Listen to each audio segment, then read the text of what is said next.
আসসালামু আলাইকুম। আজকে আমি অনলাইন থেকে একটা জিনিস অর্ডার দিছি। সেটা দেখতে পারতেছেন। অনলাইন ডেলিভারি ম্যান আমার হাতে দিছে। এখন আনবক্সিং করব। আসলে কি আনবক্সিংটা আমি আগেই করছি। বিছানার চাদরটা বিছানায় লাছছি। তারপরে বালিশের কভার ২ টাই করতেছি।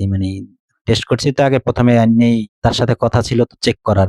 চেক করছি তারপর লাছছে ভিডিওটা আনবক্সিং করে আবার প্যাকেটে ঢুকাই আনবক্সিং করলাম। কেমন হইছে? জানাবেন সবাই। অনলাইন থেকে আনছি, সবাই তো প্রতারকায় হয়। আমি তো ৳১ অ্যাডভান্স করি নাই। এভাবেই আনাইছি। ভালো থাকবেন সবাই। আল্লাহ হাফেজ। আসসালামু আলাইকুম। অনলাইন থেকে আজকে এই চাদরটি আনাইলাম। সবাই তো অনলাইন থেকে ঠগেন। আমি একটু অনলাইন থেকে জীবনের ১ম অভিজ্ঞতা করলাম। অনলাইন থেকে এটা কিনলাম। কেমন হইছে? আপনারা জানাবেন ভিডিওর মাধ্যমে। এটা হইছে অনলাইনের চাদর। সবাই তো বলে অনলাইনে খারাপ হয়।